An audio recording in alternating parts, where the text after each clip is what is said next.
There will come a day when I have nothing to shampoo and nothing to worry about.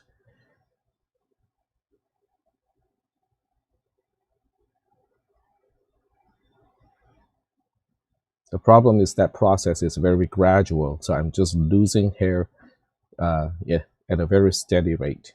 Yeah, the YouTube thing should be on. Let me go check. Looking for the tab. Yeah, so the YouTube part is working. Let me check the audio on that side. Yeah, at a very steady rate. Yep, so the audio is good on the other side as well. I'm changing my mic setup again. So this time I set up my sound card or whatever the chipset is to enable monitoring, so I can actually hear my own voice through my headphones. So this way I can talk at an even lower volume compared to usual, so as kind of not to disturb the rest of the household. So yes, so Darwood, it is on. Okay, YouTube is on. All right, so we got 1 minute and a half before we start today's lecture. So what we'll do today first is to take a look at exam one, as much as some of us do not want to take a look at it. That's what we'll do. I call this a rub salt on wound session, because what I would like to accomplish is to explain the questions and explain how I would answer the questions. So this way, when we have exam two, hopefully you guys will have a better understanding of the phrasing of the question, the styling of the question, and so on. And I'll address some of the concerns or anxiety, related to exam one in just a little bit. I'm just going to wait until everybody is here as much as possible. All right, you're welcome. Cool. Yeah, I really like teaching online, kind of in this fashion, because my voice doesn't project. My kids can project their voice better than I do, which is sometimes problematic. So when I teach classes like this, I don't need to project my voice at all. In fact, I have to take a look at my audio mixer bars just to make sure that I'm not clipping the mic volume. All right, so here's Andy. Cool. So it's time to get started. All right, so I'm just gonna try to ease some of the concerns about this test. Um, so in this case, some people could not finish all the questions, and you don't need to finish all the questions to get a passing grade for sure. But even if you want to get a good grade, it may or may not depend on whether you can finish all the questions, because it is kind of relative. So I'll explain how I would like to assign letter grades in this class.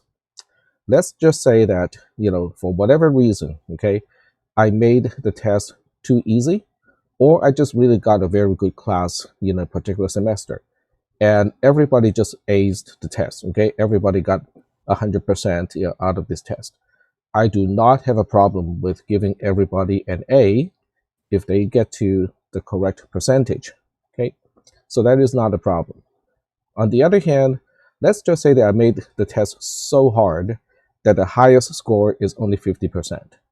So in that case, what I'll do is I am going to go back to the historical distribution of A, B, C, D, F in past semesters, and then I will curve the score until I get about the same distribution as my historical A, B, C, D, F distribution.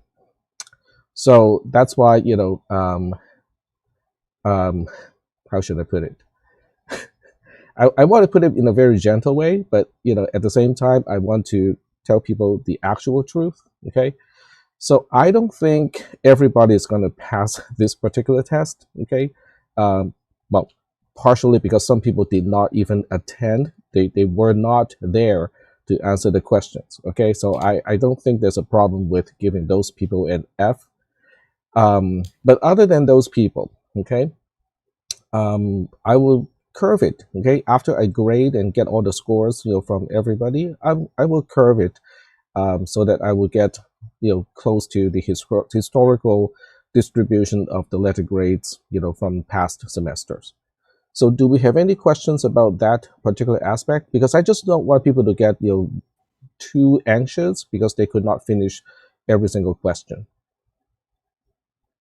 Okay, I'm not seeing anything from the text channel. All right. And it was not my intention to make the test, so long or taking so much time. I'm not a very good gauge of my own tests. Okay, I have to confess. So when people ask me, is this going to be an easy test? I'll just go like, I cannot tell you. I cannot answer that question. That's a very difficult question for me to answer, because there's no way for me to undo what I already know. Not only the domain-specific knowledge, like what is the carry bit, what is the borrow bit, and stuff like that, but also techniques of solving problems. Oh, okay, I see. All right. So what we'll do now is to proceed and take a look at the questions. So I will start with my question number 1, which may or may not happen to other people. I do not do extra credit. So what I do is I will, change the curve until I get about the same grade distribution as historically what I usually get. But that may involve dropping the lowest test score. Well, okay, let me correct. It might involve dropping the lowest scoring questions from the test. But I found that is usually also not fair. So what I typically would do is just to numerically massage the numbers. In other words, if person A had a grade that was higher than person B before, after the adjustment, the order will be preserved. Dropping the lowest scoring questions, you sometimes would not preserve that order. So that's why I do not use that approach. So I got 2 more people typing, so I'm going to wait until I get their questions before I move on to answer question number 1.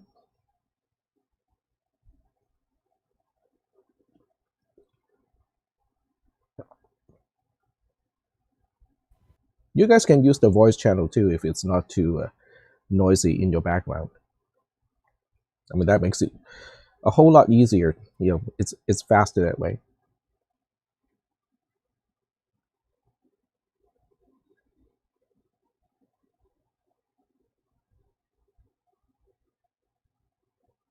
All right. I'm still not getting anything on my Discord. I think a whole bunch of people are still typing. So I'll wait. All right. So I got 1 question. Okay. Christy is just expressing that she's agreeing on Andy's point. Okay. And then Daniel's is writing, was the length of part A. Okay. Well, we'll take a look. I do not need people to use all the subscripts and whatnot, so just typing T2, X0, X1, are fine. Okay. But it is equal. Okay. So the one thing about the test is it is fair and it is equal because I did not give anyone extra time. So so that's why the order is still going to be correct. And then Daniel is typing something. All right, so I'll give you guys one particular scenario. So let's just say that everybody did not finish the test. In fact, everybody just finished 1 single question and get a perfect score out of that question. So in that case, because there's no ordering, so after we assigning the grades, so the entire class will end up getting the same grade.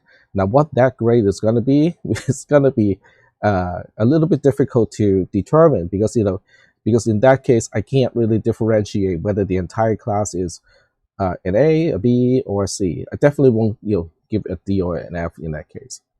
All right. So without any further questions, I think someone was typing and I'm not seeing anything in the text channel. So let's go ahead and just work on this one. All All right, so to get started with this one, it's important to find all the constants. In other words, all the spots where the question marks, where there's no question mark. And I think a lot of people would miss something like this. In this case, the overflow bit is a 1, which is a big deal, okay? Because if the overflow bit is a 1, it is very helpful to determine the most significant bits. So let's go ahead and get started with that one. So I'm going to type my answer down here. And the other thing I would do in this case is to go to View, go to Mode, and then change to Suggesting. So this way it is easy to differentiate what I just typed in as opposed to what was in the question originally. All right. So I'll say, O is 1 implies that, x2 not y2 d2 or not x2 y2 d2. Okay, I forgot. Oops, excuse me. I just pressed the wrong key. All right, so in this case, there's a negation here as well, because that's how the overflow bit is defined. So it implies this is a 1, and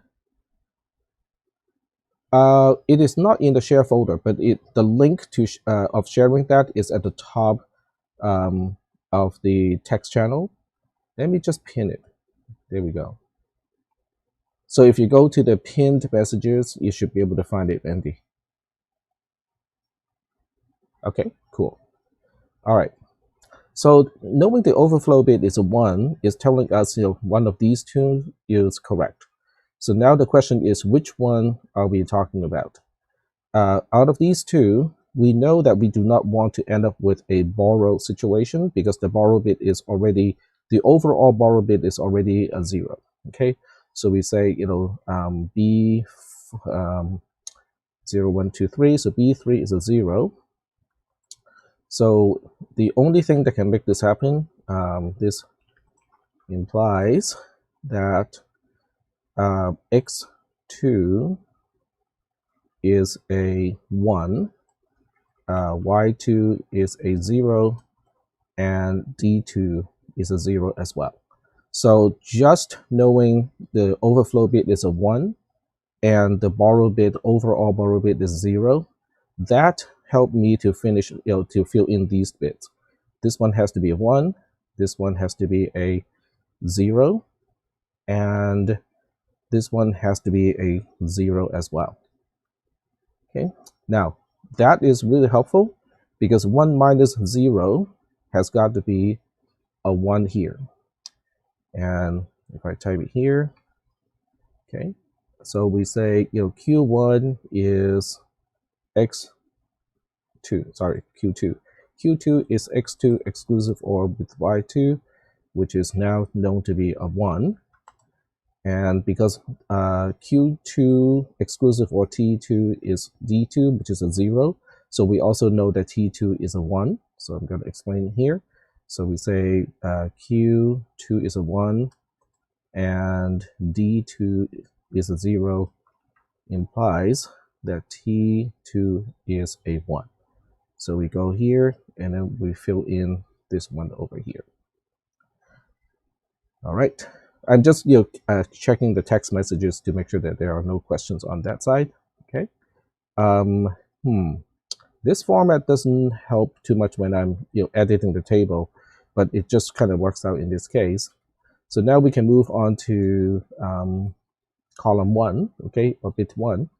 So with bit 1, the carry bit or the borrow bit is usually the one that carries the most information. So knowing that T2 is a 1, okay, so we say T2 is a 1, implies B of XY, okay. If you don't specify the bit number, that's fine. It is implied to be on the same column.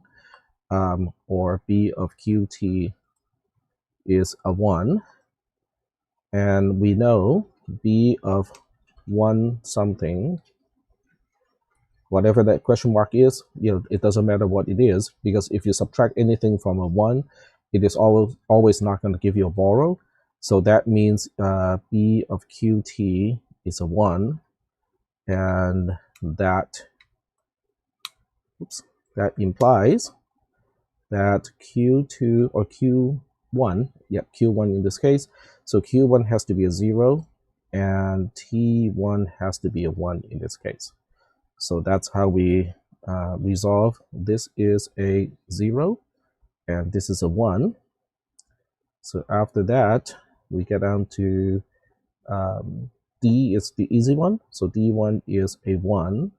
Okay, you can just say that it is Q1 exclusive OR with T1, which is a 1 in this case. So then we go back here and explain that this is now a 1. So now we want to find out how to perform this subtraction so that we end up with a 0 here. So the only thing that can go here is a 1. So now we explain that. Okay, so we say x1 is a 1 and q1 is a 0, and this implies y1 is a 1 as well. So now we move on to the least significant bit, and things are not really lined up anymore. So I'm going to insert an artificial space just to make sure that all the bits are lined up. So now once again, this is the same reasoning, okay? In other words, we end up with the same scenario as before. We end up with a borrowed bit of 1 of the more significant column, and then end up with a 1 all the way over here. So in this case, we can just say that bit 0 has the same situation as bit 1. So now we don't have to fully explain everything. So we just have to kind of fill in the bits as we did before. So we put in a 0 here, a 1 over here, and a 1 over here, and also a 1 over here. So do we have any questions about the answer? Okay, I'm not seeing any questions. So it does take a little bit of time to type it out, okay, and also it takes a little bit longer when I'm trying to explain it verbally as well. But that's kind of what I need to see you guys be able to reason out, not just the answer itself. So now we can move on to the second part. So the second part is asking what is the unsigned interpretation of X. All right, so X is 111. Okay, so the bits are 111, so it is 1 of 4 plus 1 of 2 plus 1 of 1, which is 7. The signed interpretation is 1 times -4 plus 1 times 2 plus 1 times 1, which is -1. The signed interpretation of Y, okay, all the way back here. So Y is 0, 1, 1. So that would be none of 4, 1 of 2, and 1 of 1. And the answer is a 3. And the signed interpretation is none of -4 plus 1 of 2, 1 of 2, plus 1 of 1, which is also 3 in this case. And then the difference over here is 0, 1, 1 as well. So we say this is 0. Okay, so this is the nice thing about using an editor, because you can just copy and paste. Okay. And the signed interpretation of D. Oh, did I make a mistake? Nope, D is also 0, 1, 1. Okay, so that's the same as this particular scenario. It is also, if I interpret it, it is going to be a 3. All right, so do we have any questions about the second part, which is looking at the bit pattern and find out what each bit pattern is representing? And for each bit pattern, we want to look at the signed interpretation, and we also want to look at the unsigned interpretation. The only difference is what the most significant bit is telling you. Is it telling you whether the absence or the presence of a 4, or is it telling you the absence or the presence of a -4? That pretty much is the only difference between the signed versus the unsigned interpretation. But if people want to use 2's complement or something like that to explain the value, that is okay as well. So this is not the only way to answer part 2, but I would do it this way because it seems to me that it is the easiest way to do it. All right, so the third part is to show how to compute T3 using the following steps. So this part is, for the most part, just looking up the definitions. So P is the OR between the X and the Y. And if I look at the OR between the X and the Y, we have 1, 1, 1. So when you look at P as a multi-bit thing, it is 1, 1, 1 in base 2. You don't have to use the base 2 notation, but I just put it here to be just to make sure that people understand we are not talking about 111. And then G is the conjunction between the two. So when you look at the conjunction between X and Y, we got the most, okay, I take it back because this is subtraction. So we have to negate X and Y. Okay, so I stand corrected here because we have to negate X first and then we do the OR Y. So, so we have a false and true, true in the case of P. So it's 0, 1, 1 in base 2. And then in terms of G, it would be not X and Y. And because X is a 1 in all 3 cases, so whatever we end up with, it doesn't matter because X is a 1, not X is going to be a 0. 0 and whatever is always a 0. So in the case of the G term, it is going to be 0, 0, 0 in base 2. And now we want to look up the borrow look ahead expression of T3 and substitute the bits, with the actual value. Now I have to be honest, I cannot remember those, the equation either. So I'm going to look it up. Okay. But the thing is, because every single question has the same format, so it means you just have to look it up just once. Because once you look it up, it's going to be the same equation for all of them.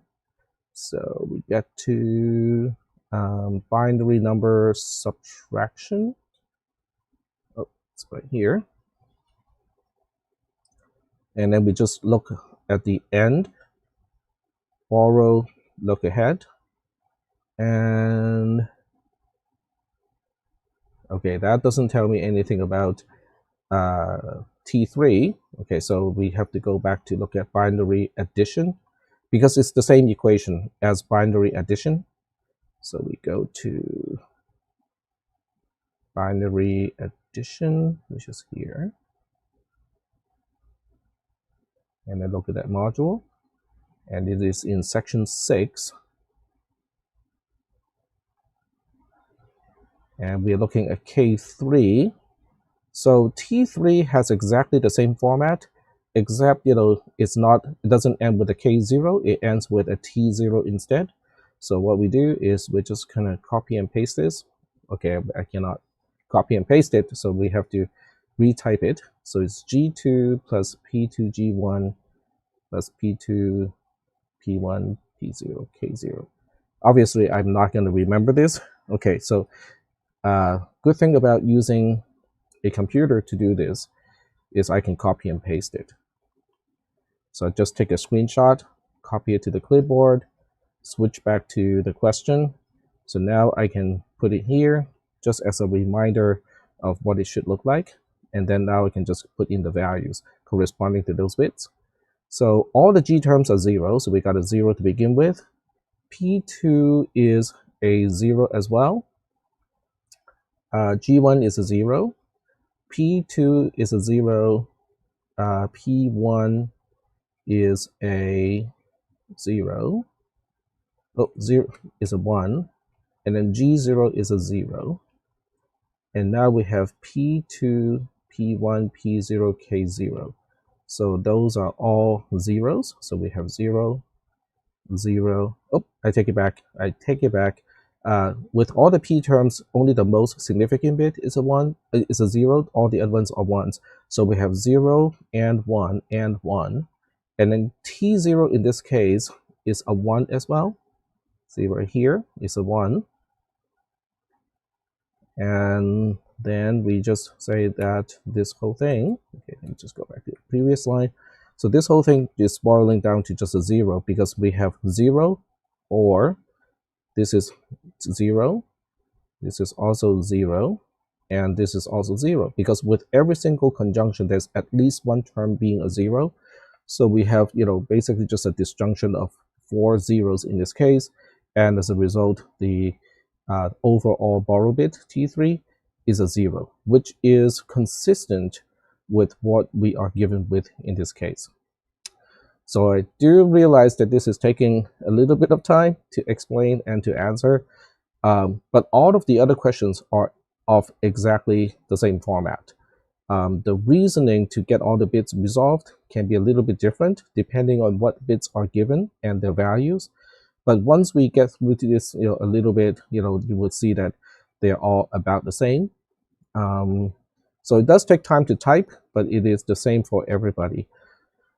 So as I said, don't worry too much about it. Okay, if you get the answers right, okay, even for 1 or 2 questions, that is showing me that you know how to get to the answer already. And I will definitely adjust the grading scheme so that people who can answer 1 or 2 of these questions entirely correctly will not fail. Okay, they will get a grade of at least a C, if not better.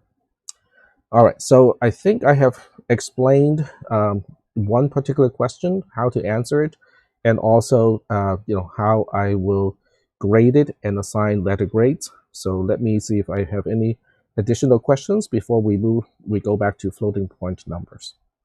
And is typing, so I wait. Can you hear me, or is it too loud No, this is fine. where I'm at? Yeah, it's Okay, good. I was just wondering if you'd be able to make maybe like a printable version of the test that's like formatted just to be able to do it by hand. Because I was thinking that it'd be easier for me to print it and do the test, but then I was thinking, but it's not spaced out. Like I would have to like rewrite a lot of the things. Okay. I don't know if there could be a version that's like easy for just printing and then writing on the actual test. Okay. So in the case of wanting to use a paper-based approach, you can print it out and then just write down the answer number. I mean the question number. So you just have to write down on a blank piece of paper that the following applies to question number 1, and then you write down the first part, and then just write down whatever your answer is, and then you move on and write down the second part. And then now for this part you kind of have to use signed X, unsigned X, and so on, but it's going to be minimal. You don't have to repeat the entire thing. The idea is as long as I can associate what portion of your written answer is associated with which part of the question, I can grade it, and it's fine. So you don't have to print out the entire thing. In other words, the question itself can still be on the computer, and you just basically use blank pieces of paper to write down your answers. And as long as you can somehow indicate, which question each answer is associated with, or which part of that question a particular answer is associated with, that will be okay with me. Is that okay, Andy? Yeah, thank you. All right, you're welcome.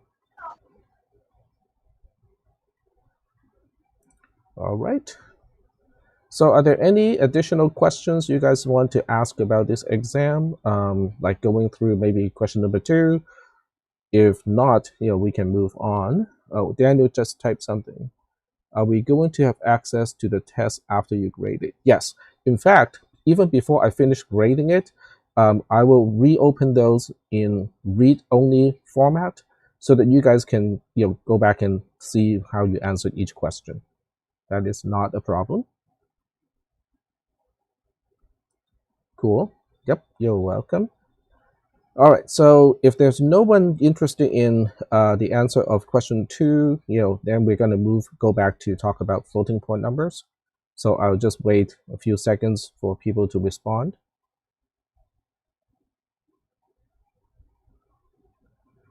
Okay, I don't have any questions. All right. All right, so let's go back to floating point numbers. But if anyone remembers any question about the exam, we can go back to the exam anytime during the lecture. So for now, we go back to the floating point numbers. And I have to find it. There we go. And I think I opened it already somewhere. Could be one of these modules. Maybe not. Okay, we'll click it again and open this up. All right. So this is the correct module about floating point numbers. And I'm going to put this right next to the whiteboard area. All right. So I know I have this a has... question about the lab. I don't know Yes. if it's a good time. Yeah, we can definitely talk about the lab. So let me I go was back to the just wondering. modules. Uh-huh. I was wondering if there was like what the best way was to do the finding the highest power of 2 to represent the base 10 number, or I was just doing like guess and check stuff. But It's fine. The idea of this lab is not so much to give you to have you guys to use the quote unquote most optimal way to find the answer. It's really more or less an exposure to the concept of exponents and how we represent values in a floating point number, where there is a mantissa part that is that it doesn't change too much. Okay, the value of the mantissa is not going to change too much. And then there's the exponent part, which is the important part because that is the portion that controls the magnitude of the number. So the lab is really just going through some of the math stuff so that you guys can kind of get used to the concept.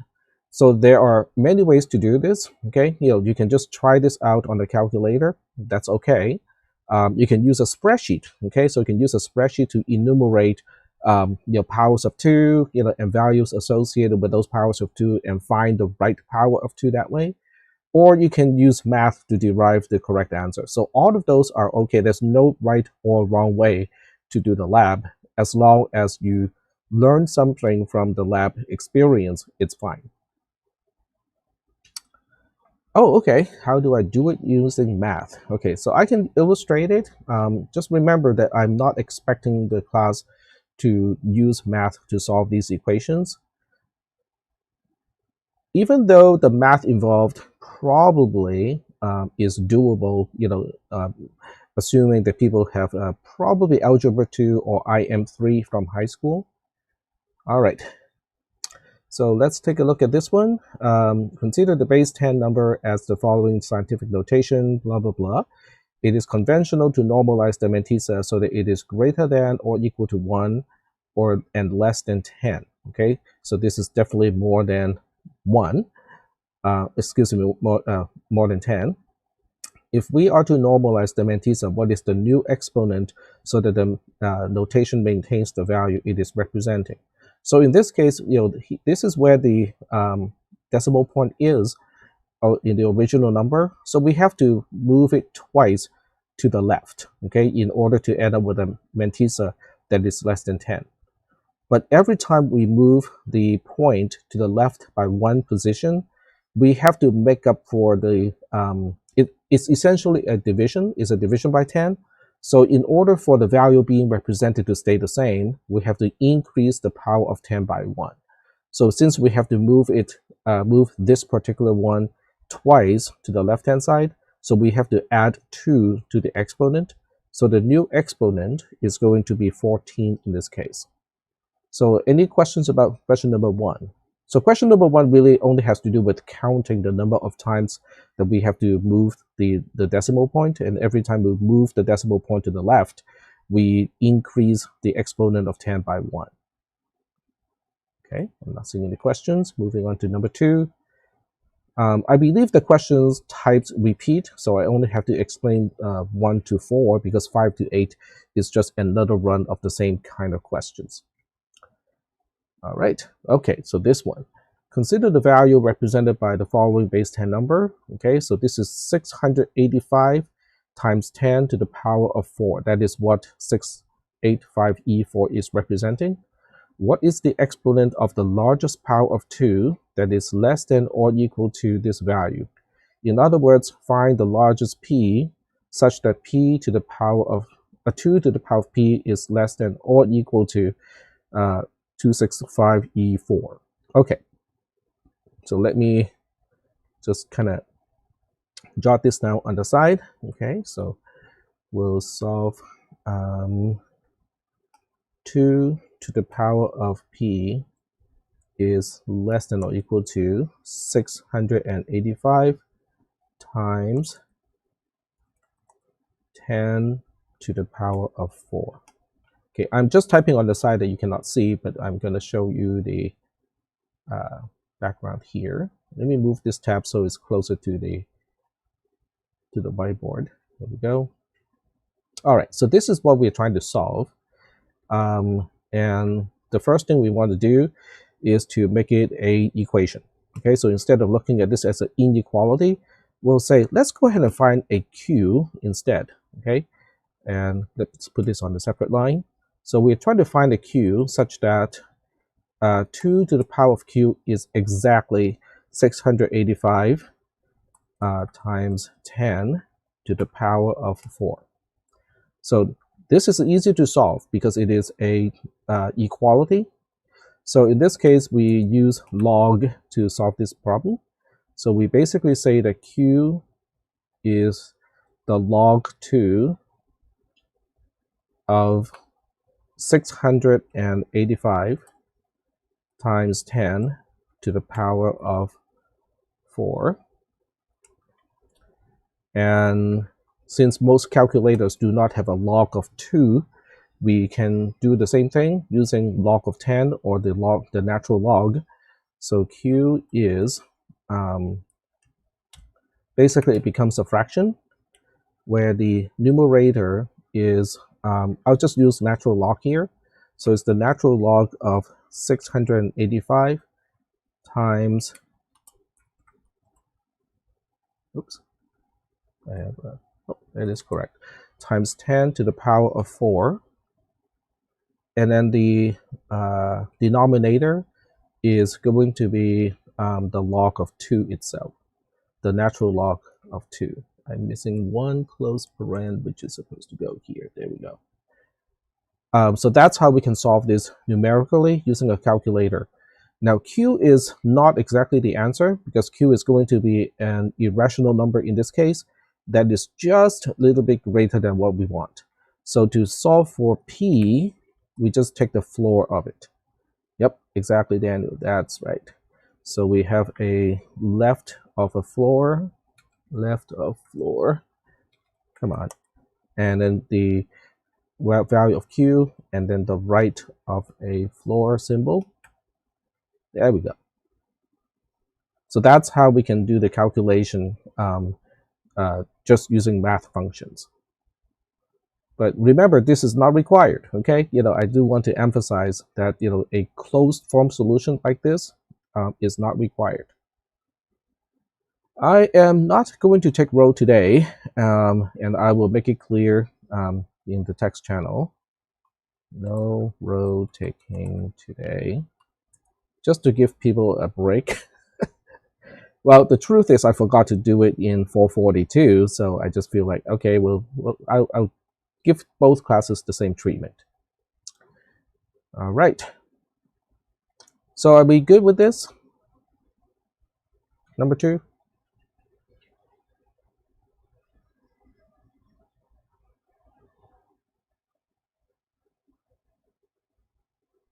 All right, cool. All right, so this is basically, I think IM3 in high school would cover enough math to deal with this. I'm not 100% sure, okay? But that's a mathematical way to do this. You can also use a spreadsheet, obviously, to do this, because you can use a spreadsheet that basically just go through different values of p until you find the one that is just, until you find a p such that 2 to the power of p is just under the value that you're working with. So that will work out as well. It's not a wrong answer. I know it doesn't seem to be as good of an answer, but it really is just fine as an answer, because remember, the purpose of this lab is just to start you guys to think about what is the role of the power of 2 in a floating point number. That is the purpose of this lab. All right. Shall we move on? Go back to the lecture material, or should I go through question number 3 and 4 also? I'm looking at the text. Not good. Huh? That was good for me. Okay. Unless anyone else has any questions. Okay, thank you. Anyone else? All right. So if there are no other questions, we'll go back to talk about floating point numbers in this particular module. So we're going to take a digression, okay? I was about to say, before we went back to the lab, I was about to say that it had been a long time since we talked about this because of the exam. So it has been a week already. Yeah, I think we're going to have a lab tonight, or that's due next Tuesday, because I want you guys to kind of keep thinking about floating point numbers, and before we actually get to a programming lab that will probably be assigned next Tuesday or next Thursday.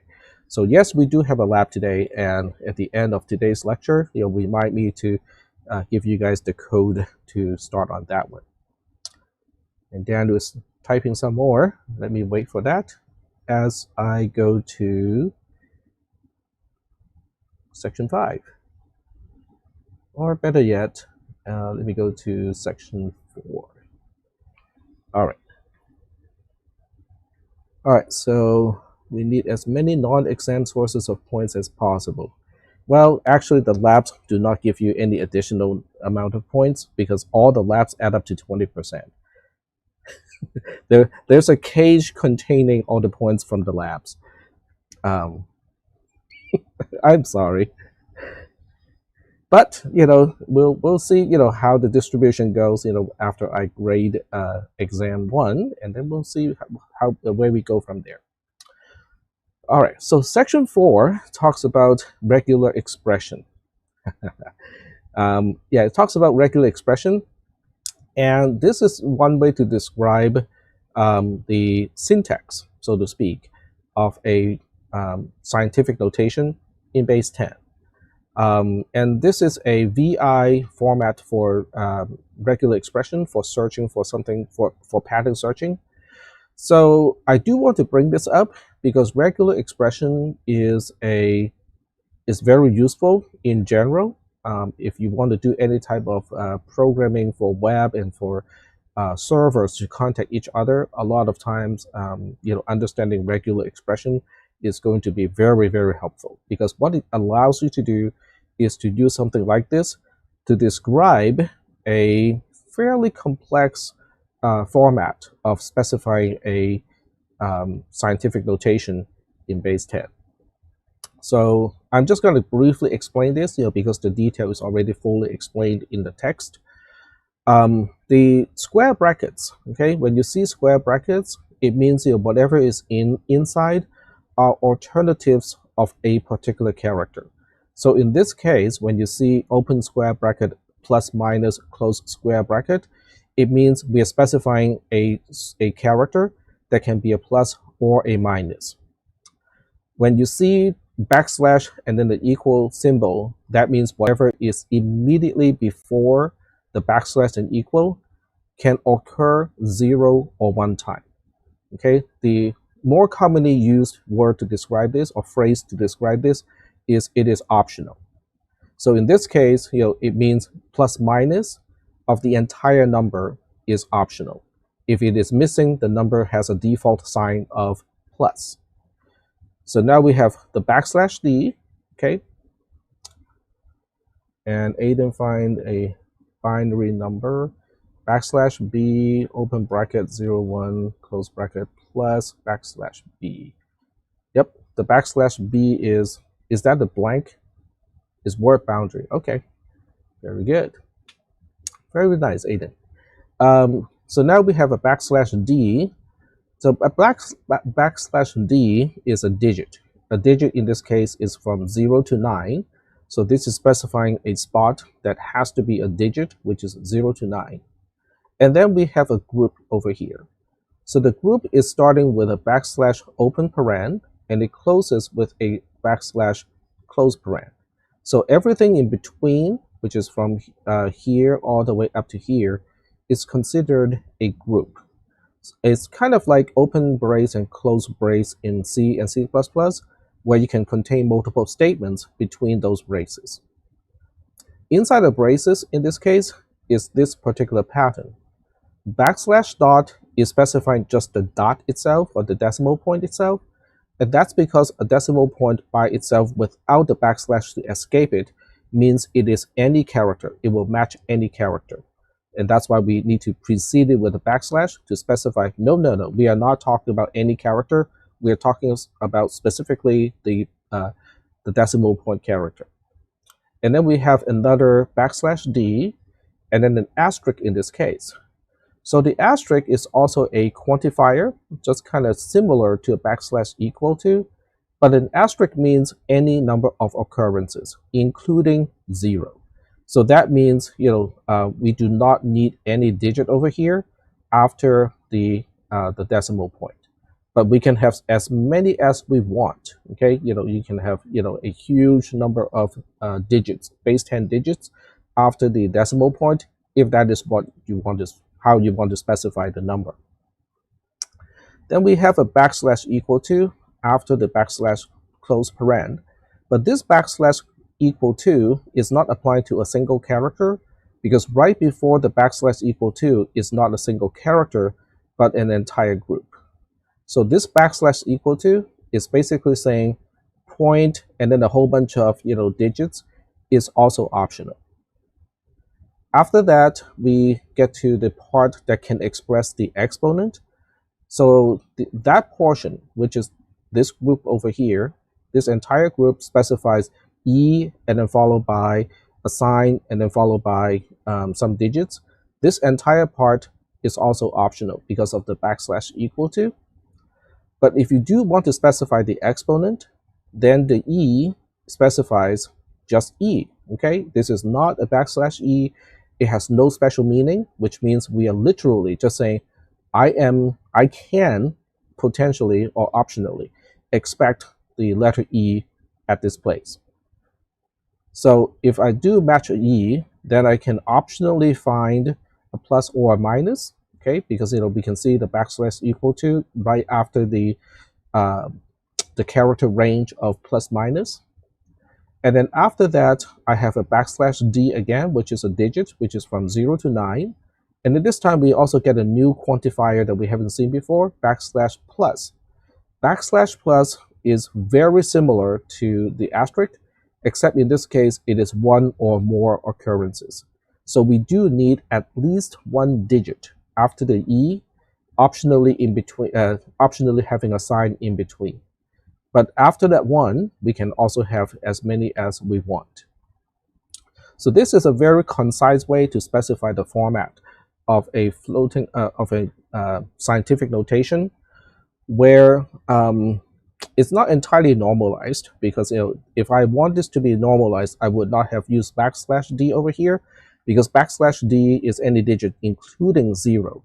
So if I want this to be normalized, I would have to use open bracket 1-9 to specify just the characters from 1 to 9, excluding 0 itself. But I was too lazy. I just decided, okay, I'm going to use backslash D here. So normally, I would ask people to write their own parser so that you can break down a string, an input string, into these components. But the nice thing is I have done this part already. So what my program would do is I would separate the various components from a scientific notation like this in base 10. It would separate out the sign first. Okay, so there's one particular part of a structure that will tell you what is the sign of the value being represented. It would use an integer to represent the mantissa. So right away we say, but hold on a second here. How can this possibly be an integer? So I'll talk about that in just a little bit. And then it will also have an exponent of 10 that is associated, that will be multiplied to whatever the value of the mantissa is. So let's go ahead and take a look at this particular example and see how my program is going to use only unsigned integers to deal with this. Well, actually, I take it back. Not only unsigned integers, it will use signed and unsigned integers to deal with this. All right, so for that explanation, we're switching back to the whiteboard. And in this case, we'll go ahead and use bullet points. So we have negative 2.67 E. I cannot remember what the number is. Let's see. Nope, not this. Maybe this one. I just need to look at the example again. Alrighty. It's negative 6. There we go.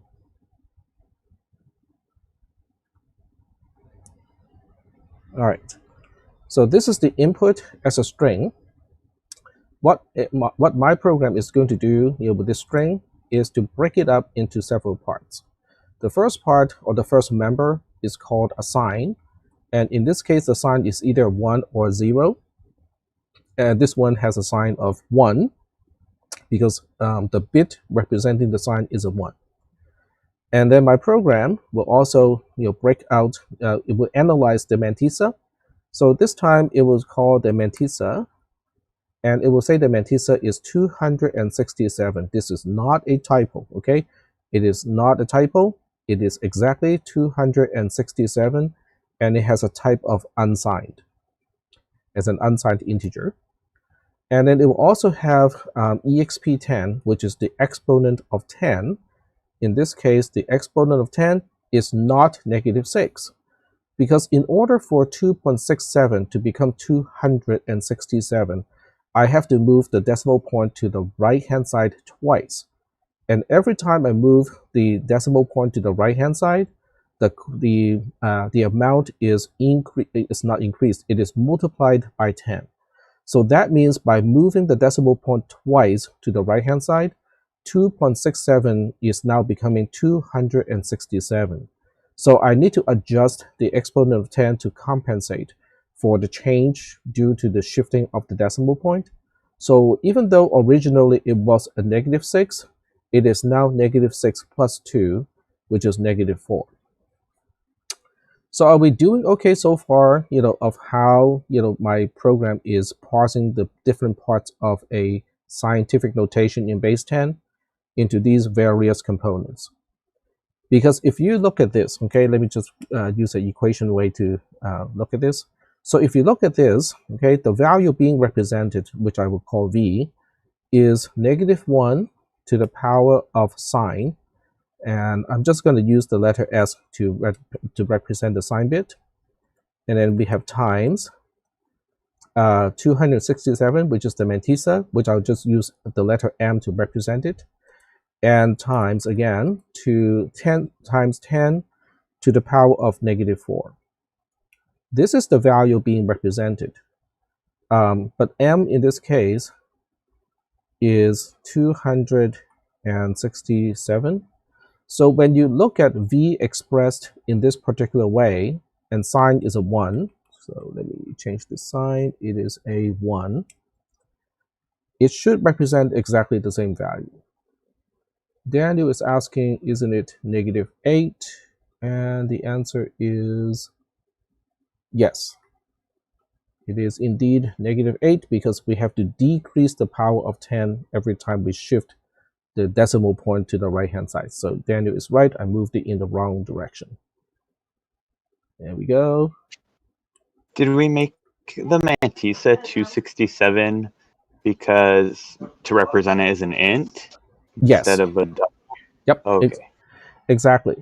So the idea is we want to be able to parse a string that is so this is the string. Okay, let me go back to the string here. Okay, so you will see some changes on the screen. Double quote and double quote. Okay, so this is the input. This is what the user would type on the keyboard. And this is what it is, how it is represented internally after being parsed. So we end up with a 1 here as the sign. We end up with a 267 as quote unquote the mantissa. And then we end up with -8 as the power of 10. The negative is sad. Okay. But I want to represent everything. Yeah, go ahead.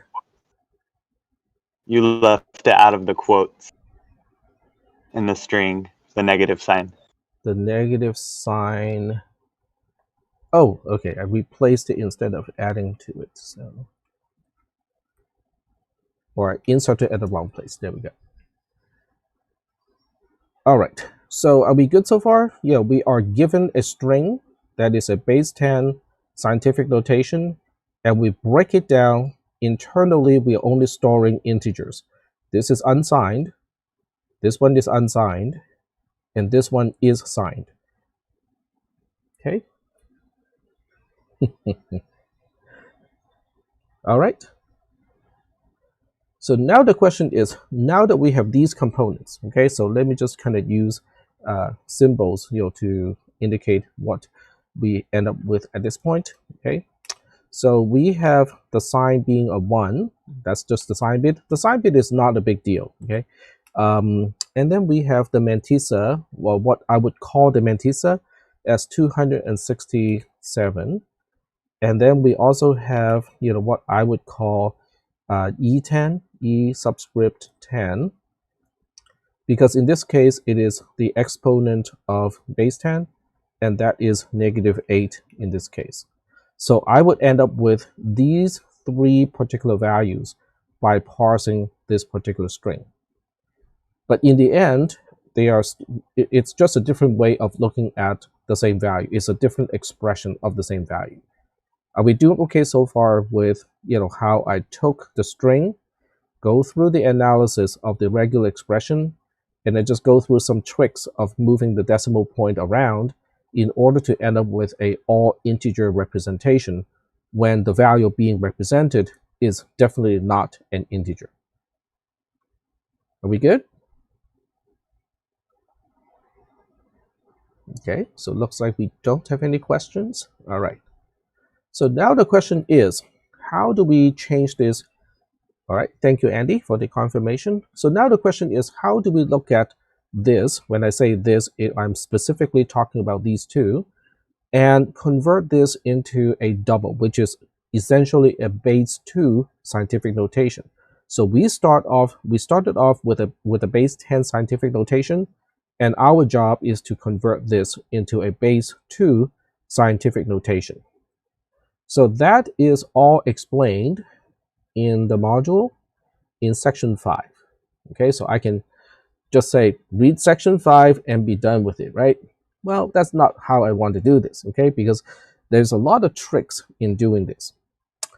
So let's look at section 5 and, well, actually, let's look back at the number that we're dealing with and see how we can do this. Okay, so the idea, okay, let me express here what we eventually want to do. Okay, so the value being expressed always, okay, not only at the beginning but also at the end, always has these components.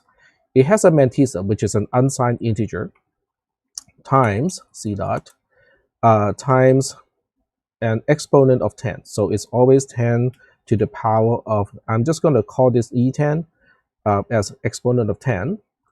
And then times again 2 to the power of E2, which is the power of 2 in this case. So once so this is a whole lot easier to read. The 0 is sad in this case because it is not paired with a 1. Now it is better. There we go. So this is basically the generic format of how we want to express a particular value. There's an unsigned integer that is the mantissa. There's a C10, which is representing the power of 10. And then there's also an not C10 is an E10. And there's also an E2 representing the power of 2. The problem that we have right now is E2 is initially 0. And E10 in this case is initially -8. and we want E10 to go to 0. All right, so let me just write that down over here. We want E10 to get to 0. Okay, M and E2 can change in whatever way necessary. All right, so this is our task. Okay, the task that we have. Oh, E10 is in the wrong set of, it should be a subscript and not a superscript. So this is our task. Our task is starting off with a non-zero E10 and a 0 E2 and M that is something. Okay, what M is not really important, but we want to make E10 get down to 0 or get up to 0, and we can adjust M and E2 in any way that we need in order to preserve V. Are we doing okay so far in terms of what we're doing? We want this particular term to get to 0, and we have the flexibility of moving around or changing the values of M and also E2 in order to get E10 down to 0. So does everybody understand the task, the goal of what we are doing? Because this So is, yeah, go ahead. Are we just trying to solve for like E2 or for E10, make E10 0 and get E2, know what E2 is when E10 is 0? Yes, but M can change as well. So we are not only changing E2 so the E10 can get down to 0. We are changing both M and E2 in order to make E10 get up or get down to 0 from something that is non-zero. Is that okay? Okay. Okay, all right. So now we have to work with some math stuff, right? So the math stuff tells us, something like this, okay? So we can say, in this case, we can say, okay, so in this specific case that we are handling right now, E10 is -8. This is the scenario that we have right now in this particular example. So if I want to bump E10 up by 1 to go from -8 to -7, what do I need to do to the mantissa? Okay, so let me just kind of write this here. Okay, so this is what we're trying to solve. So on one side we have 267 times 10 to the power of -8, and then on the other side we have I'll just call this M1. Okay, we'll call this MNOP. We'll call this P for now. So we have P as some kind of unknown times 10 to the power of -7. All right, so this is what we're trying to figure out is how do we move, how do I change the exponent of 10 just by 1, okay? So it went from -8 to -7. What does this P have to become in order to get this equation to work? Okay, this is not very difficult algebra. And 26.7. all right, 10 times larger, exactly. Actually, it is no, it is not 10 times larger. It is 10. It's 1/10 of what it used to be. It's 1/10 of what it used to be, because we are already having an implicit multiplication of 10 by changing the -8 to -7. So that means, okay, let me do this. I will do this in a very gradual way. Okay, so we'll, instead of looking at this as -7, we'll look at this as -8 times 10.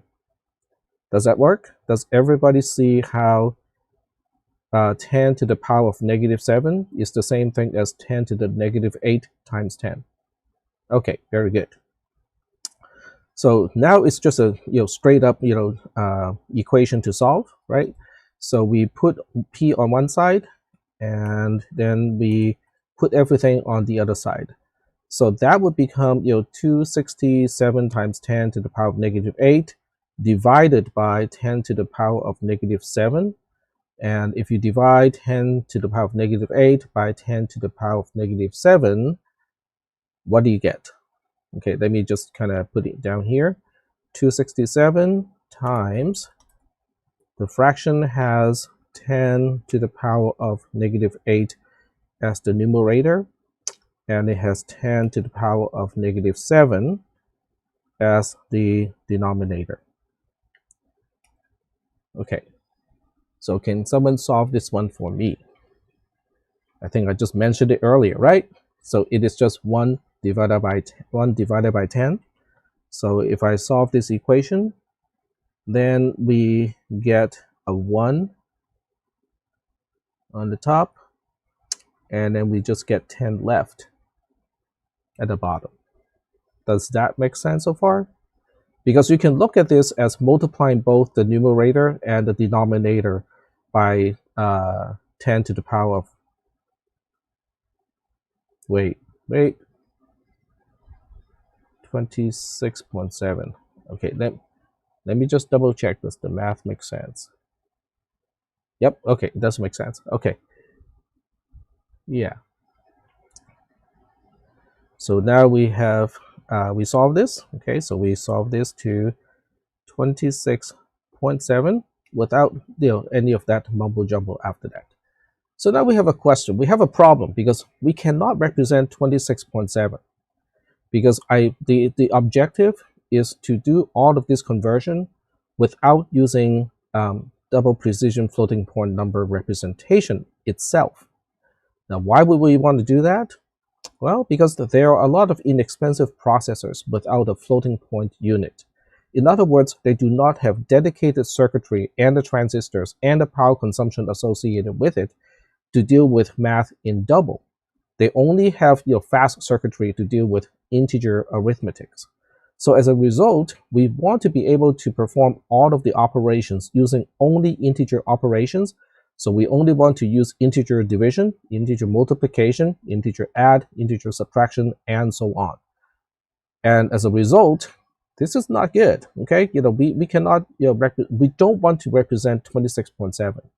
So you might say, well, that is close enough to 26. Okay, what about just saying that p is 26 after the conversion?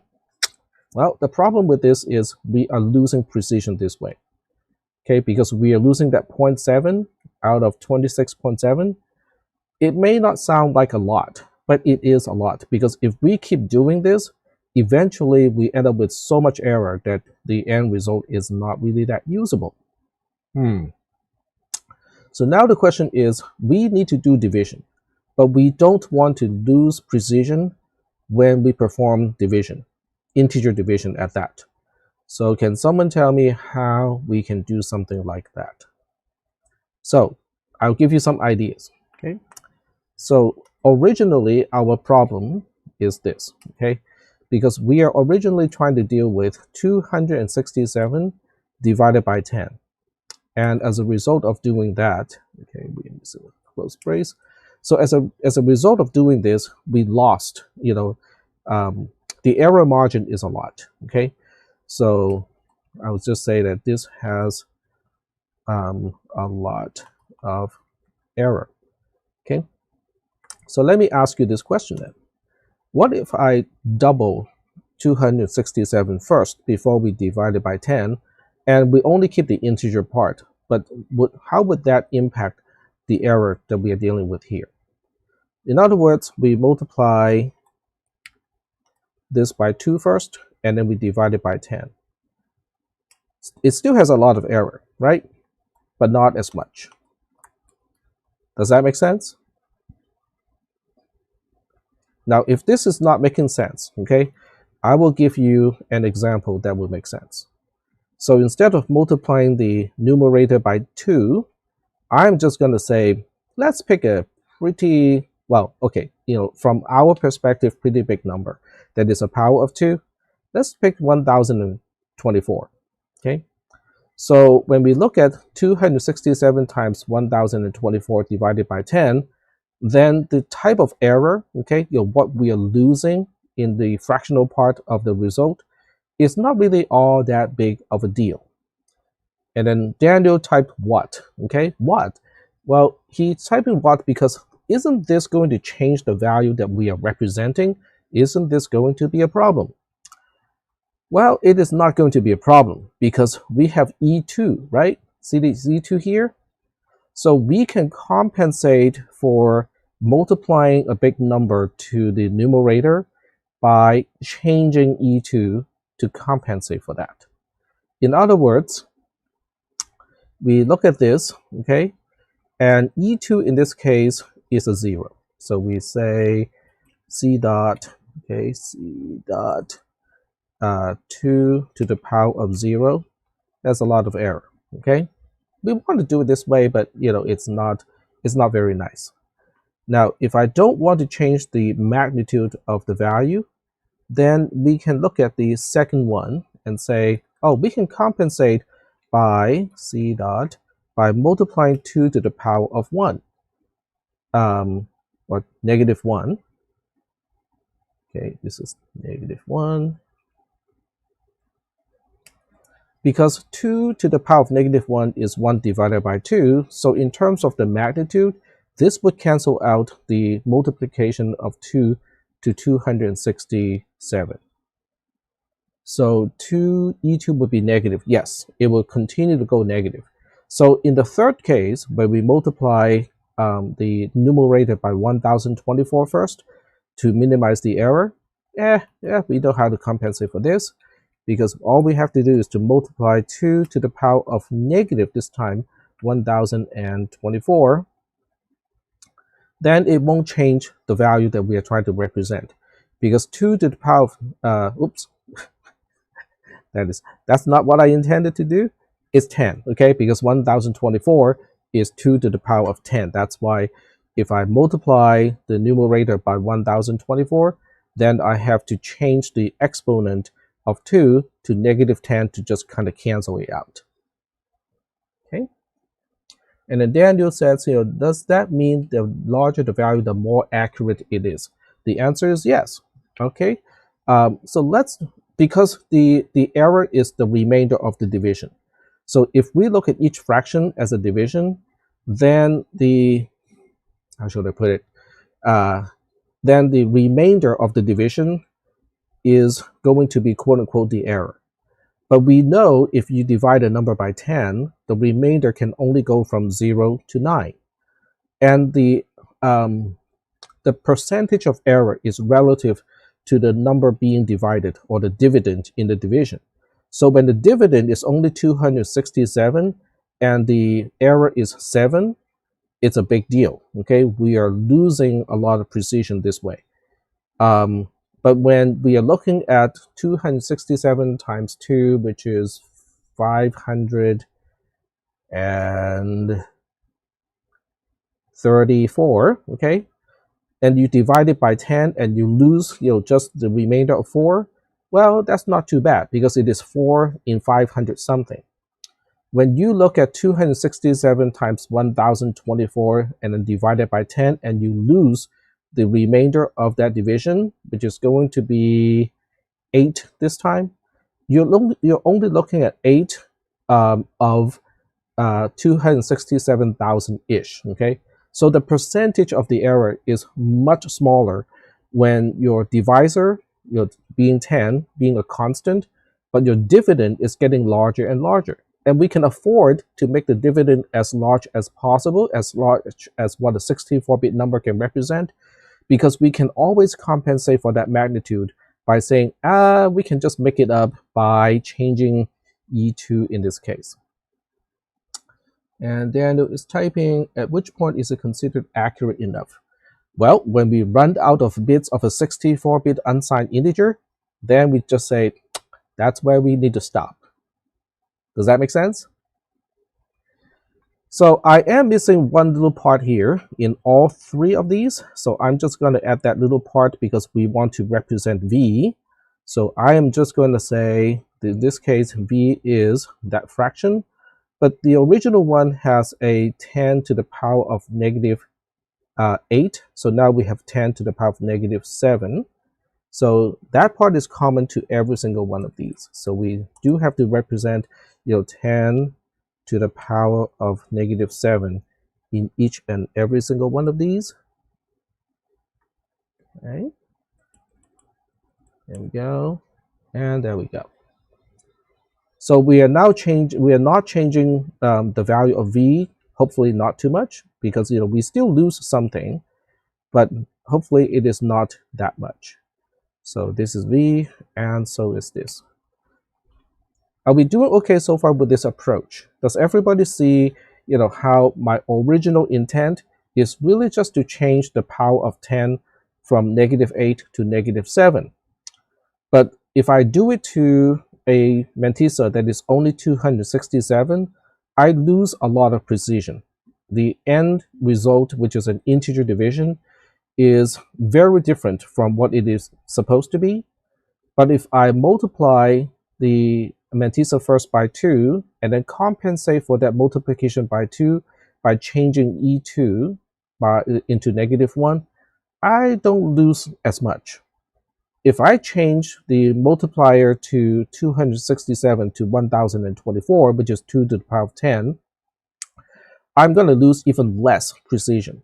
And I can easily do that because I can just compensate for 1024, which is 2 to the power of 10. And I just need to say, we'll just go ahead and change my E2 to negative 10 in this case. So this way I'm preserving the value of V.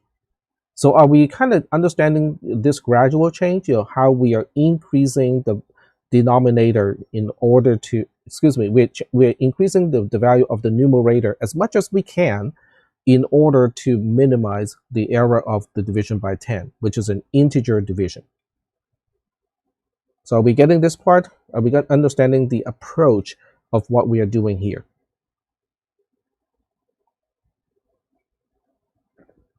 Okay, Christy is asking. Okay, kind of. Okay. So sorry. Go ahead, Andy.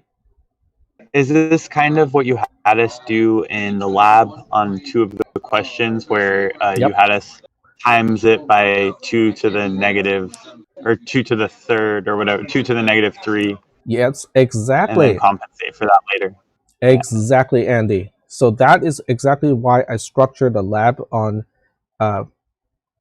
from last week exactly the way that it was, because I want you guys to start to think about, so how far can we push 267? In other words, how many times can we multiply 267 by 2 before we run out of digits, as an unsigned 64-bit number? Now, why do we choose this magical, value of unsigned 64-bit number? Well, that's mostly because it is more than the 52 bits that represents the fractional part of the mantissa in a double. That's reason number 1. And then reason number 2 is that is the width of most ALU's arithmetic and logic units, especially the integer unit inside modern processors. So in other words, it doesn't cost me any more in terms of time or energy to deal with 64-bit numbers as compared to 32-bit numbers. So since it's free in terms of computation power, why not, right? It doesn't even save me that much RAM because we're only saving 4 bytes if I were to move it down to a 32-bit integer. Are we doing okay so far with this? And Aiden's typing something. All right. So let me just add one more part as Aiden is typing, because what we're seeing here is still not representing what is going on. Don't some things do math in parallel so you can do 2 32-bit number operations at once? Yes, you can do 2 32-bit integer operations at once. In fact, most modern processors can actually do 64-bit number calculations at the same time, because there are multiple integer units that can operate in parallel. But that's a whole different story of how we schedule computations inside the processor to make the best use of all the available resources. That's a whole different conversation, probably at the Berkeley last year class kind of level. But we still want 64 bits, okay? Because the fractional part of the mantissa that can be represented in a double is 52 bits, okay? So if we limit this type of calculation to 32 bits, okay, if I limit this type of calculation to only 32 bits, I will still be losing precision. In other words, the end result, what is in the double is not close to representing what the value is supposed to be. So let me just add a few more parts to this particular discussion, because the division is not a real division. It's not a real division in two senses. It's not a real division in the sense that it is not a real number division, because it's an integer division. And because it's an integer division, the way I'm representing it here is also not precise. So we're going to introduce the floor symbol to deal with this. So we have a left floor. Oops, cannot spell floor. There we go. So we have basically a left floor in front of all the fractions. And then we have a right floor on the other side. So let me just change right floor over here. And for the other one, it's over here. And then for the last one, it is over here. There we go. So now we look at these three versions of V, and we look at this one and go like, it's going to resemble what V originally was, which is up here. Okay, now we're ditching the sign, by the way. We are not focusing on the sign anymore. But if we only focus on the non-sign part of a number, which was originally like this one is, it's close, but it's going to be off by something. Okay, it's off by, let's see, what is 7 in 267 in terms of percentage. So we're looking at a few percents over here. Okay, and in the second one, the error is halved, because we are looking at 4 out of 500 something. So it's like, okay, it's bad, but it's not as bad as the original. And then we look at this one here, and we go like, wow, it's significantly improved, because we are looking at losing an 8 out of a quantity that is 267,000 or so. So when we look at these three V's, okay, they are not exactly the same. They're not exactly the same as what we originally want to represent, which is this V here. Once again, forget about the sign part. We are not dealing with the sign at this point. But we know that this V is the least precise. This one is slightly more precise. And this one is the most precise out of these three.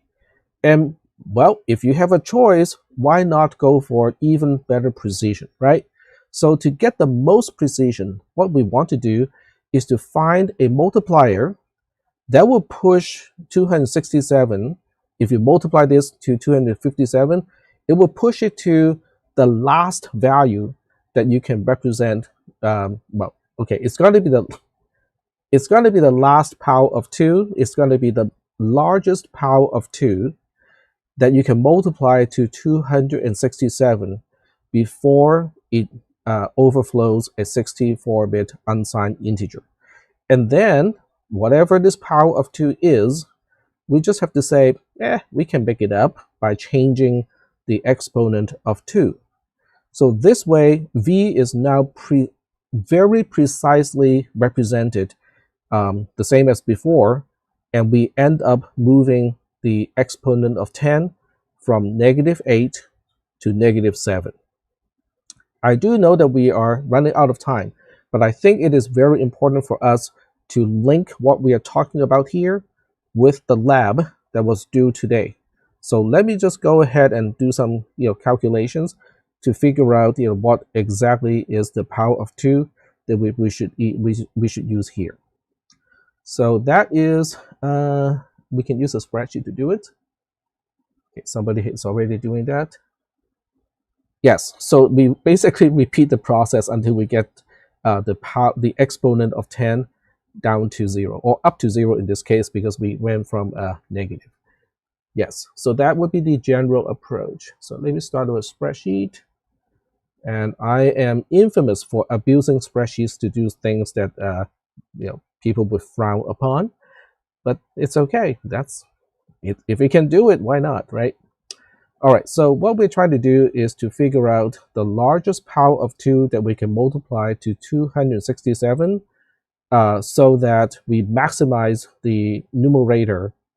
So the way to do this, there are several ways to do it. So what we do is we start with 2 to the power of 64. Technically, there's a -1, but it's not really that important. So we divide this by 267. That will give us a pretty big number, okay, like that. And then we look at this number, okay, we look at this number, and then we ask, what is the largest power of 2 that is still less than or equal to this value? So then we use not floor yet, not floor yet. So we basically have to compute the log 2 of this value. So I already kind of talked about this a little bit before. We look at the natural log of this number, and then we divide it by the natural log of 2. So we basically need 2 to the power of 55.9 blah blah blah blah to as this multiplier here. But that is not going to be it's not going to be an integral power of 2. So now we take the floor, Daniel. Now we take the floor. So now we say, let's look at the floor of this number over here, and that turns out to be 200. Turns out to be 55. So to complete the exercise that we are doing over here, in order to maximize the accuracy based on the 64-bit processor, we take out the 1024, and then we substitute it with 2 to the power of 55 over here. And then we also change E2, which is the power of 2, to go from -10 to -55. Now, if you ask me, is this V actually the same as this V over here, ignoring the sign? I would answer, no, it's not going to be exactly the same. But then I would say, well, given that we're dealing with 64-bit numbers, this is as close as we can get. So are we doing okay so far with this approach? Because the idea is we maximize the mantissa, or we maximize the numerator before we divide it by 10, and then we just make up for that maximization with changing the power of 2 to correct the change of magnitude. Cool. All right. Now, we are not quite done with this yet. The reason why we are not quite done with this, but I will leave this to Thursday, because tonight's lab would actually shed some light into this problem. But I'll describe the problem without giving you the solution, because the lab would actually give you the solution. The problem with taking the floor of something is not about the magnitude of the error. It is about the sign of the error, okay? Because we are not rounding, so that means the error is always the resulting value is always less than or equal to what it is supposed to be. Okay, so not only do we have an error, which is not a big problem, because doing it like this is minimizing the error. But what we have remaining as a problem is that the error always has a bias to a smaller value. Okay. And if you repeat this process multiple times, and every single time is introducing a very small but an error in the same direction, it will accumulate. Okay, so the end result doing this multiple times is you end up with a value that is close to what we want it to be, but it's always going to be less than what it is supposed to be. So this is the result of having a bias that is always in one direction. So we don't want to do it in one single direction. Instead of using the floor, which is very cheap and easy because it is just integer division, we want to perform a round operation. Okay, so rounding, I think most of you know what rounding is, right? So if you round 0.5, it is a 1. If you round 0.3, it is a 0. If you round 2.6, it is a 3. If you round 3.1415, it is 3. Okay, so we kind of have an idea of what rounding is. But the problem with rounding is, well, don't we need to deal with doubles and floating point numbers and stuff like that in order to implement rounding? The answer is not exactly. Okay, and the lab is going to give you some clues of what tricks we are going to do in order to perform rounding without using floating point math, without having to represent fractions. So now would be a good time to stop the lecture and open up the lab. So let me switch back to Canvas over here and open up the lab for tonight. And you have until next Tuesday, 7 o'clock to submit it. But I would recommend getting it started as early as possible, just so that you have enough time to kind of process, the entire thing. Oh, I'll give you the lab code. Just give me a second here. All right, so the lab code is written here. It is EXP. There we go. I'm just going to type it in the text channel too. The lab code is EXP for exponent. And it's going to be due next, well, it's 5 days from today. Today is the 1st, right? Yep. So it's going to be October 6th, 7 p.m. There we go. And then save and publish. There we go. All right, so does everybody know the passcode of the lab now? I just said it, and it's also in the text channel. So I'm expecting the answer to be yes, yes, you don't have to tell us again. Cool. All right, so this lab is a continuation of all the things that we have been talking about. So you just kind of have to link it to the last thing that we did today, which is, well, what do we do about this rounding if we are not supposed to represent fractions and we can only use integer arithmetic operations? All right.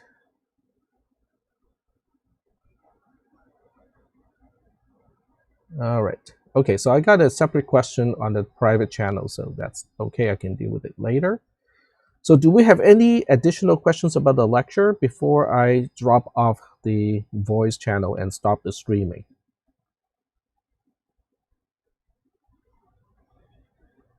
All right, cool. Oh, Tom is typing something. Are there more examples we can look up? Examples of the conversion process?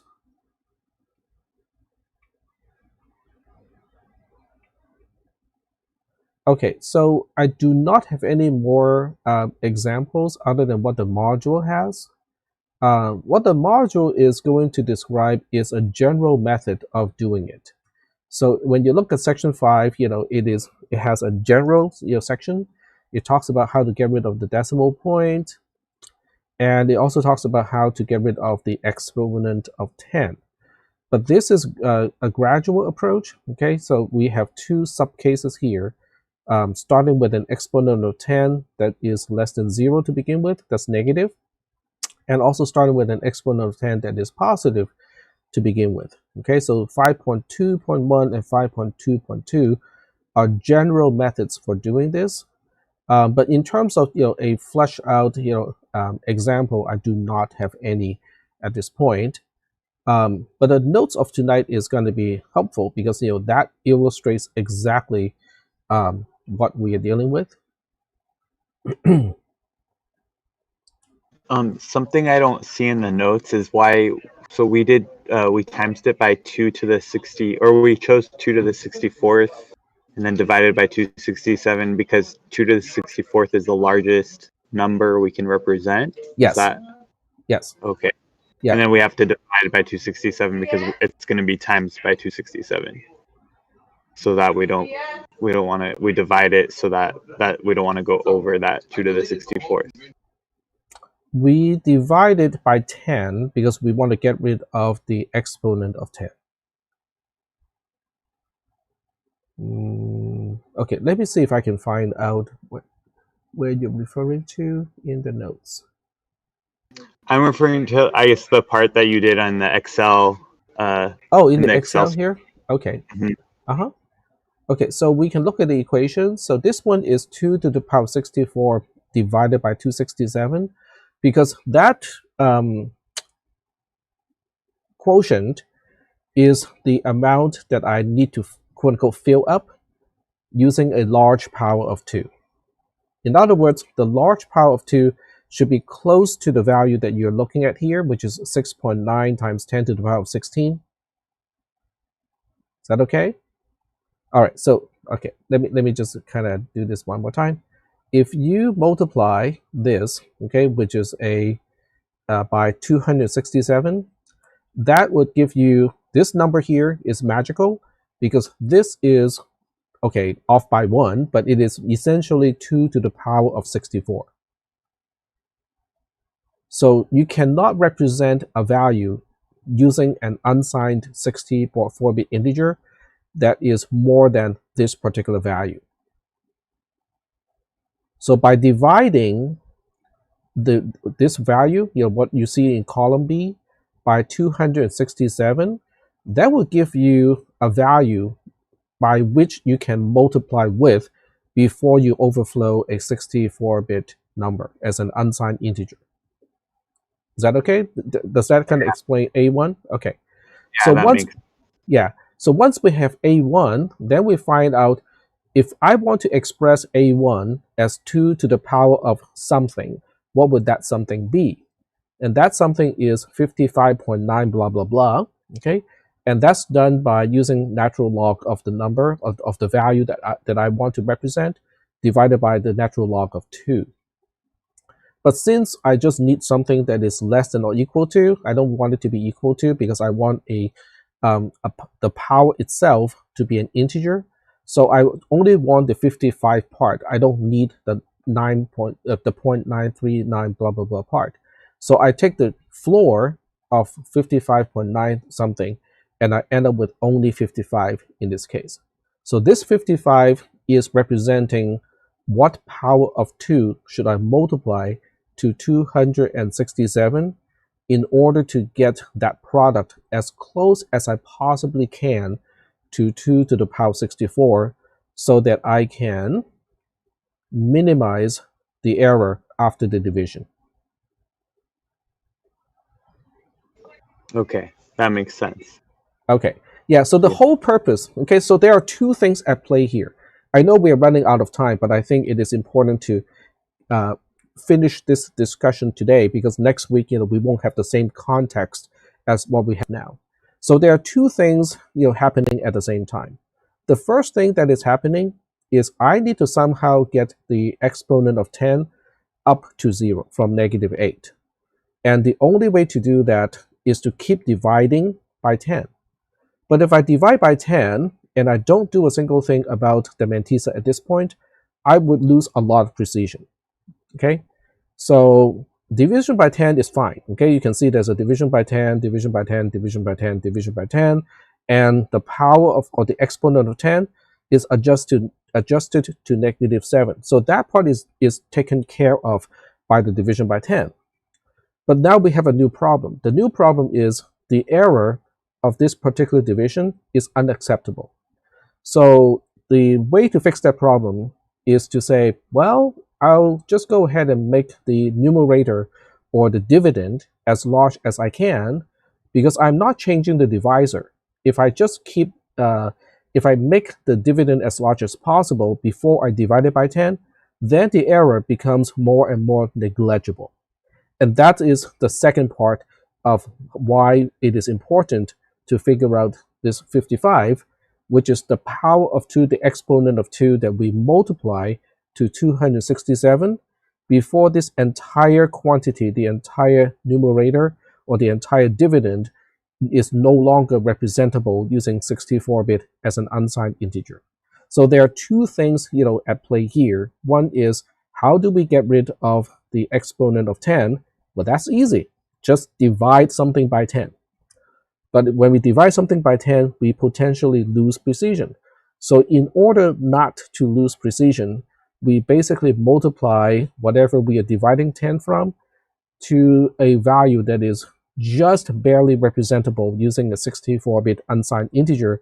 And that is why the previous lab is important, because that shows you, different ways of solving that equation, okay, to get to this 55.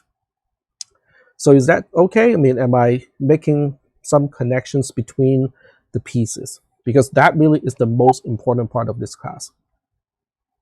That makes sense to me. And then the last problem with the rounding, could it be based off of the least significant digit of the mantissa, like round up because it's 7? Okay, and so then are you talking about the lab that was due today, or the one that you're working on oh now? no, just like the last part, the rounding problem. The rounding problem. Oh, just right there in the notes. Oh, okay. Okay, so let me go back to the notes here. Or like in your notes, like that you just had. Oh, okay, I see. Okay, the whiteboard. Okay, so the rounding part is basically asking, how do we convert the floor operation, which is what integer division does? How do we turn this into a rounding operation without using floating point numbers? Because the whole point is we are trying to avoid the use of floating point numbers and floating point number representation, as well as floating point calculations, because those are extremely expensive when you have a processor that is only capable of integer math. Okay, so today's lab is going to address that. Okay, so if people want to drop off and start to do their lab or have dinner or whatever, you guys can go. Okay, it's still being recorded, so you can go back and watch it again. But if you want to be interactive, I'm okay with continuing with quote unquote the lecture. Okay, because I think this is really kind of important to talk about when we are still on this, when we still have the context. Okay, so getting to the whiteboard. Okay, so we want to look at something. Okay, because the one thing that we're exploiting is we know the divisor is a particular constant. Okay, so Aiden is right. So Aiden is correct that a round of x is really the same thing as the floor of x plus 0.5. Okay, and you can try this out with different values of x, and you will see how this works. Because all it does is we're shifting the boundary up by 0.5, and that turns out to be doing the same thing. So the trick that I'm playing here is we are always dividing by 10 when we have a negative exponent of 10, and we're always dividing by 2 when we have a positive exponent of 10. So the rounding is not, we're not rounding x as in just some random x, okay? We're always rounding, I keep typing found, so we're always rounding x divided by, so let's just use x divided by 10 here. So we're always rounding some x divided by 10. So when you expand this as a floor, we can do it the same thing, right? It's just flooring, taking the floor of x divided by 10 and then plus 0.5. But using algebra, we can now say, hey, there's another way to look at this. We can say that this is taking the floor of x plus 5 divided by 10. Okay, so the trick is looking at this 0.5 here and say, well, can I represent 0.5 as something divided by 10? Oh, okay, 0.5 can be represented as 5 divided by 10. So I can add the 5 to the x first, and then divide the sum by 10, and it would essentially do exactly the same as this over here. Okay, yep, exactly. Okay, Christy is seeing this too.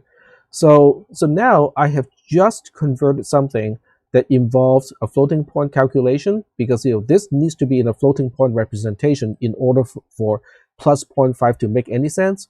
And 0.5 obviously has to be a double in order to represent something that is less than 1.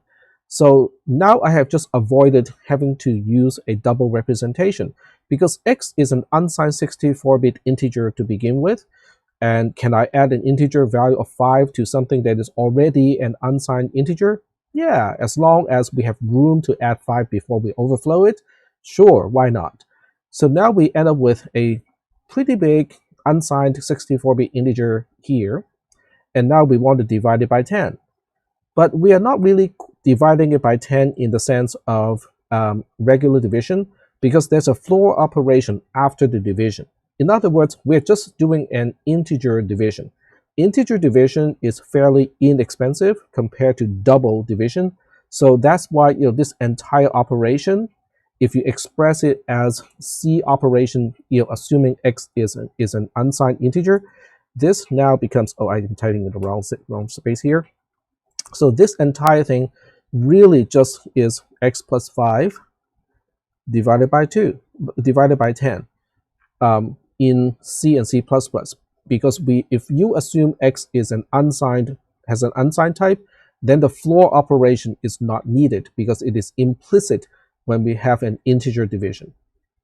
So is that okay? Because I know this is pushing the lecture time to quite a bit beyond the original time, but I think understanding this part is going to help you with today's lab, because that's basically what the lab is trying to teach you is, how do we do rounding without using floating point numbers? So is that okay? Yeah, that was helpful. All right. I was going to get that on my own. Okay, because sometimes I lay out all the pieces, but I'm not necessarily the greatest when it comes to stitching all the pieces together. And this is how the pieces are going to be tied in, when we want to start with a string, which is expressing a scientific notation in base 10, and convert that into an internal representation that is a double. And we want to do this entire thing without requiring any type of double precision representation nor operations, because we want to make this easy to do using just a simple processor that has no floating point capability in hardware.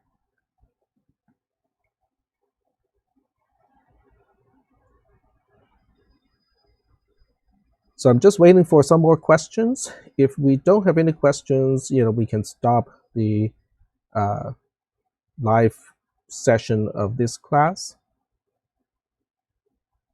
Oh, you're most welcome. It's my job.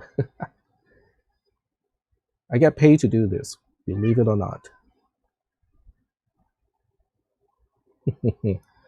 All right, so are we good? Because I see that we still have a whole bunch of people, connecting to the live session. So I just want to make sure that if we have any more questions, I want to address all of those, because it is not easy to get back to this context that we have right now. And that's my cat, meowing. Hello, Retty. Come on, come on, come on, come on.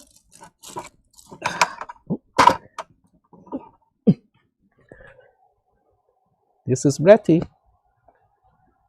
There you go. Aww. He wants to go out.